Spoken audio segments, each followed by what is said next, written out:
is interested in reading, please go ahead and raise your hand.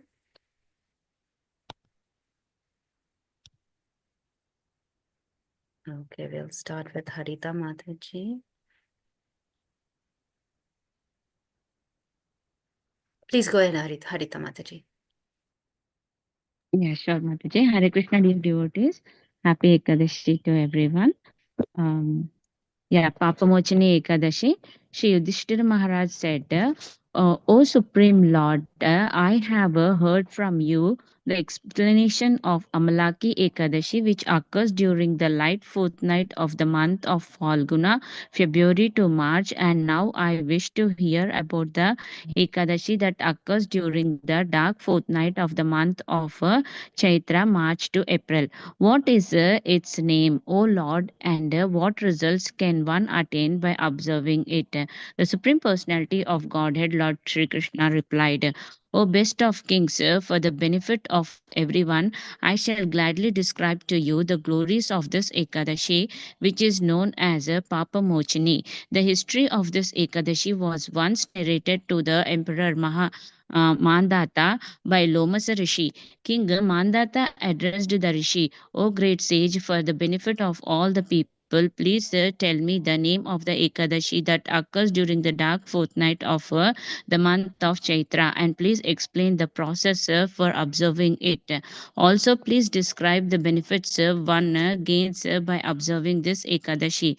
Lomasa Rishi replied, the Ekadashi that occurs during the dark part of the month of Chaitra is named Papamochini Ekadashi.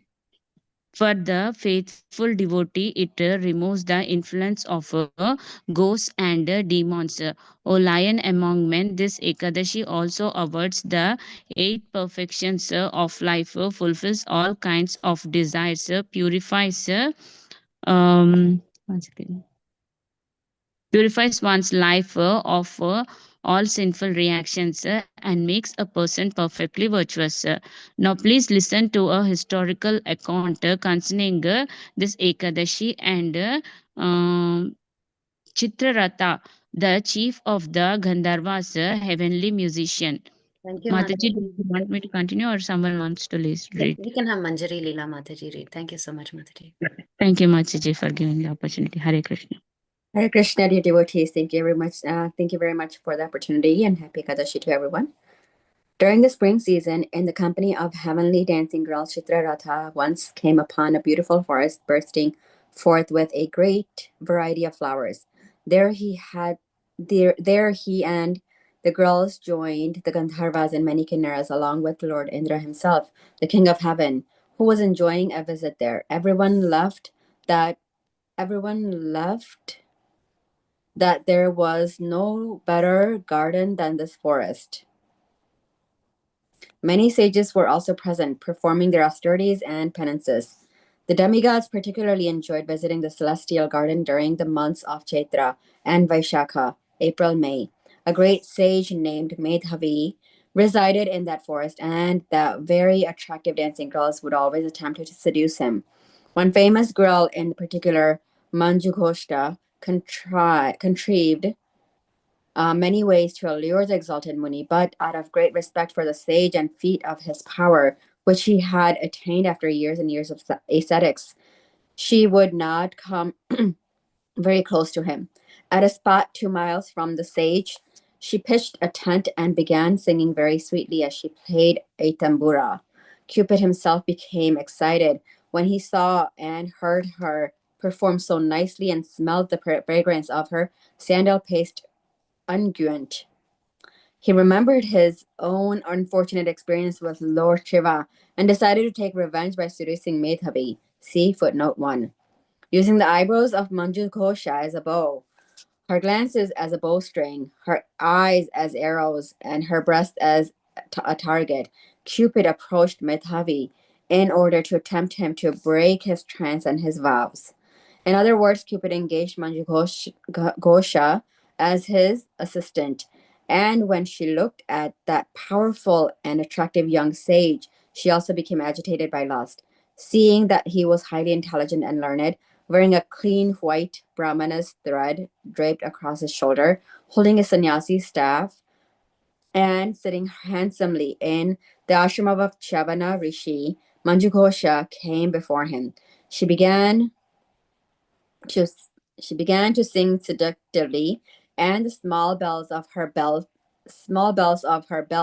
and around her ankles, together with her bangles on her wrist, produced a delightful musical symphony. The sage Medhavi was enchanted. He understood that this beautiful young woman desired union with him, and at that instant Cupid increased his attraction for Manjughosha by releasing his powerful weapons of taste, touch, sight, smell, and sound. Slowly, Manchughosha approached Medhavi, her bodily movements and sweet glances attracting him. She gracefully put her tambura down and embraced the sage with her two arms, just as a creeper winds itself around a strong tree. Captivated, Medhavi gave up his meditation and decided to sport with her, and instantly his purity of heart and mind abandoned him. Forgetting. Thank you, Mataji. Okay. Hare Krishna, Shamagori Mataji, please go ahead and read. Hare Krishna. Forgetting even the difference between night and day, he went away with her to sport for a long time. See, Footnote 2. Seeing that the young yogi's sanctity had become seriously eroded, Manchukhosha decided to abandon him and return home.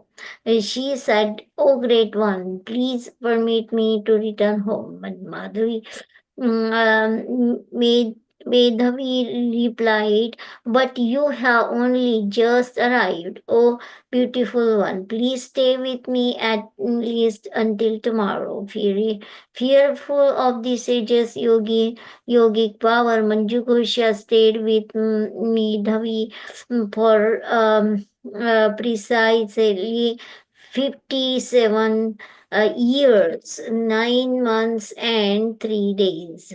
But to Medhavi, all this time seemed like a moment. Again, she asked him, "Please permit me to leave." Medhavi replied, "Oh, dear one, listen to me. Stay with me for one more night, and then you may leave tomorrow morning. Just stay with me until I have performed my morning duties and chanted the sacred Gayatri mantra. Please wait until then." Manjughosha was still fearful of the sage's great yogic power, but she focused a smile and but she forced a smile and said, "How long will it take you to finish your morning hymns and rituals? Please be merciful and think of all the time you have already spent with me." The sage reflected on the years he had been with Manjughosha and then said with great astonishment, "Why, I have spent more than 57 years with you." His eyes turned red and began to emanate sparks. He now regarded Manjughosha as death personified and the destroyer of his spiritual life.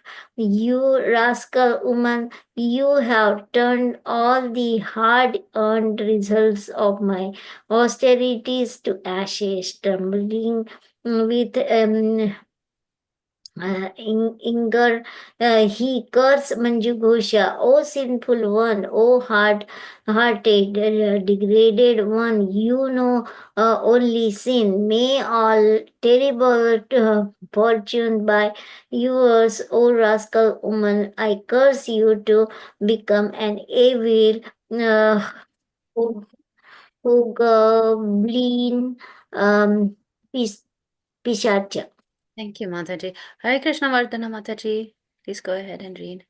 Hare Krishna, dear devotees. Wish you all a happy Ekadasi. Thank you, Mataji. Pichacha, cursed by the sage Medhavi, the beautiful Manjughosha humbly humbly beseeched him, O best of the Brahmanas, please be merciful to me and revoke your curse. O great one, it is said that association with pure devotees gives immediate results, but their curses take effect only after 7 days. I have been with you for 57 years, O master, so please kind to me. Medhavi Muni replied, O gentle lady, what could I possibly do? You have destroyed all my austerities. But even though you have done this sinful deed, I shall tell you a way you can release from my work. In the dark fortnight of the month of Chaitra, there is an all auspicious Ekadasi that removes all one's sins. Its name is Papamocani, O beautiful one. And whoever fasts on this sacred day becomes completely freed from having to take birth in and kind of devilish form. With these words, the sage left at once for his father's ashram. Seeing him enter the hermitage, Chayavana Muni said, O son, by acting unlawfully, you have conquered the wealth of your finances and austerities. Medhavi replied, O father, kindly relieve what atonement I must perform to remove the obnoxious sins I have incurred by privately associating with dancing girl of the month of Chaitra. Thank you, Mataji. Remove one second, Mataji. And associating with dancing girl Manju Gosha, Chavya Muni answered, Dear son, you must fast on Papamochana Ekadasi, which occurs during the dark fortnight of month of Chaitra. It eradicates all sins, no matter how grievous they may be. Thank you, Shall I- Mataji. Yeah, Hare Krishna. Thank you, Mataji. Did Manjari Leela Mataji want to continue? Hare Krishna. Sure, Mataji. Thank you. Mataji, you can read till the end. Okay, sure. You want me to read the footnotes too, Mataji? If possible. Actually, I have a meeting now, so I'll have to drop. I'm sorry. Let me just complete this then. Thank you. Medhavi followed his father's advice and fasted on Papamochani Ekadashi. Thus, all his sins were destroyed, and he again became filled with excellent merit. Similarly, Manjughosha observed the same fast and became free of the hobgoblin curse. Ascending once again to the heavenly spheres, she too returned to her former position. Loma Sharishi continued, Thus, O king, the great benefit of fasting on Papamochani Ekadashi is that whoever does so with faith and devotion will have all his sins completely destroyed. Shri Krishna concluded, O King Yudhishthira, whoever reads or hears about Papamochani Ekadashi obtains the very same merit he would get if he donated 1,000 cows in charity. And he also nullifies the sinful reactions he may have incurred by killing a brahmana, killing an embryo through abortion, drinking liquor, or having sex with his guru's wife. Such is incalculable benefit of properly observing this holy day of Papamochani Ekadashi, which is so dear to me and so meritorious. That thus ends the narration of the glories of Chaitra Krishna Ekadashi or Papamochani Ekadashi from the Bhavishya Uttara Purana. Hare Krishna Mataji.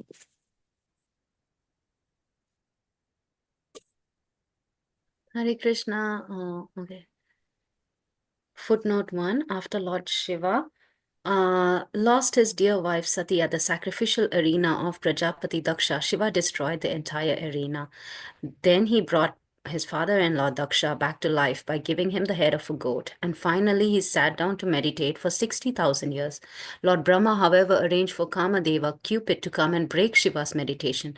Using his arrows of sound, touch, taste, smell, sight, and sight, Cupid attacked Shiva, who at last awoke from his trance. He was so angry at being disturbed that he instantly burned Cupid to ashes with a glance from his third eye. Back to the story. Second footnote, female association is so powerful that a man forgets his time, energy, possession, and even his own identity. As it is said in the Niti Shastra, Striya Charitram Purushasya Bhabhyam Daivo Vijanati Kuto Manushya. Even the demigods cannot predict the behavior of a woman. Neither can they understand the fortune of a man or how it will determine his destiny. According to Yajnavalkya Muni, a celibate person who desires spiritual life should give up all association with women, including thinking of them, seeing them, talking with them in a secluded place, taking service from them, or having sexual intercourse with them. Back to the story. Hare Krishna. Thank you all, dear devotees, for joining us today to read Ekadashi glories. Wish you all a very happy Papamochini Ekadashi. We'll end the call. Yavancha kalpatarubhyascha kripa sindhubhyeva पतितानां पावनेभ्यो Vaishnavebhyo वैष्णवेभ्यो namo नमः Koti Vaishnava वैष्णववृन्द